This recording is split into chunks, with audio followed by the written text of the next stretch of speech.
Hello guys, sa video ito, dadalhin ko kayo sa shipwreck sa Apo Reef sa Blayan Occidental, Mindoro. Lulan ng fairy tale world na maaarkilan nyo na rin at makukontak kung gusto nyo pumunta dito sa Dive Choy Hotel sa bayan po ng Sablayan sa poblasyon. Napakaganda po ng boat na yan, pati ang Mona Lisa. Guaranteed ang safety at the same time ang comfort ninyo pag pupunta kayo dyan, whether scuba diving or skin diving, nasa sa inyo yan. So ako siguro ang unang pasahero ng bangkang ito, kaya eto na. Nakita ko po ang shipwreck. Japanese ship daw po pala ito. Tinitignan ko siya habang siya naka-rest sa ilalim ng dagat at sa bahagi ng Apo Reef. Napakapayapa niya na, pero hindi ko alam kung anong history nito. Metal made po siya at ngayon covered na siya ng soft and hard metal. Kaway-kaway muna. At talagang snorkel lang ang peg ko kasi mabilisan at hindi na ako nakalagay ng aking water tank. Yung bow ng ship ay ito. Sinusukat ko siya na 80 feet ang haba ng ship na ito. I thought kahoy lang po ito. Pero hindi Metal, bakal, at ang stern niya ay naroroon.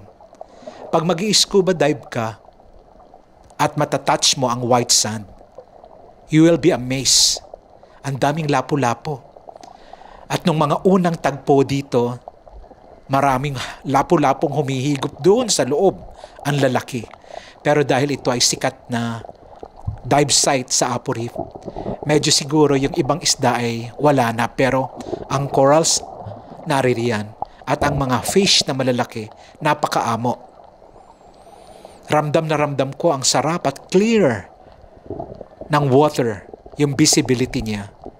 Mababaw lang ito nasa 10 feet, kaya kahit na snorkel ka, kayang-kaya. Actually, walang masyadong agos, yun ang kinakatakutan ko. Pero dito, kahit na maglagay ka lang ng fins katulad ng ginawa ko, nasukat ko yung stern hanggang bow ng ship.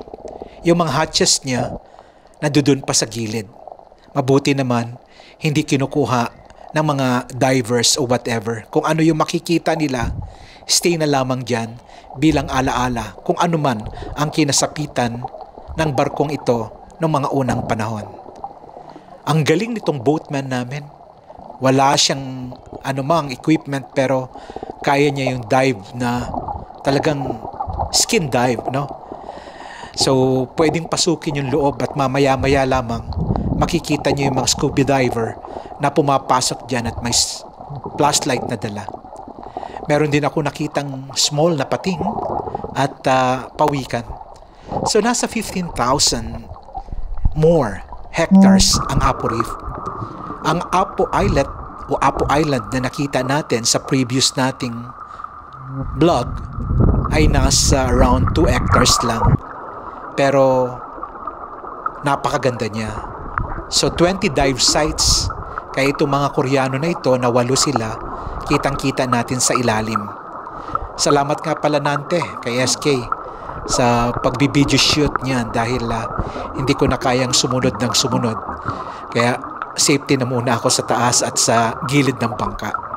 Kaya ang sarap mag-dive kahit naalala ko noon, ang former President Gloria Macapagal Arroyo, gustong-gusto niya ang Apo Reef. At tunay na may pagmamalaki natin ito. 20 dive site. Meron pong site para sa mga maming o yung Napoleon na napakaganda. Endangered na po yon at diyan lamang po makikita ang iba't ibang barakuda na napakarami nila. At ang mga white, mayroon pong tinatawag na airport ng mga pating kung saan sila nakarest sa ilalim. Hindi rin sila masyadong magalaw. Sila yung nakikita kong isda na nandoon lang nagpapahinga sa pinaka-white sand ng mga bahura na ito na pinagmamalaki ng Occidental Mindoro. So kaya po talagang bantay na bantay ito ng ating pong LGU, ng atin pong Apo Reef Natural Park na deklaradong talagang protected area since 1980.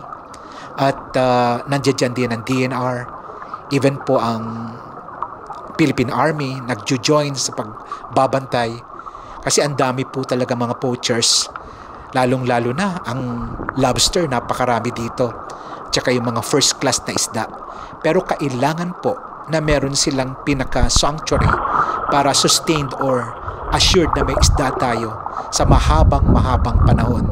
Kasi kung hindi po sila mapaparami, kung hindi po sila mangingitlog, kung hindi po sila mapoproteksyonan sa juvenile stage nila, paano po sila lalaki? Pero po ang tourism allowed. Kaya balik na uli kami sa bangka. Diyan rin po kami natulog. At nung gabi, magical. Daming stars. Kaya masasabi ko, yung isang gabi, 2 araw, kulang. Pero talagang kailangan mag-say ng goodbye. Thank you for watching, guys, and please follow.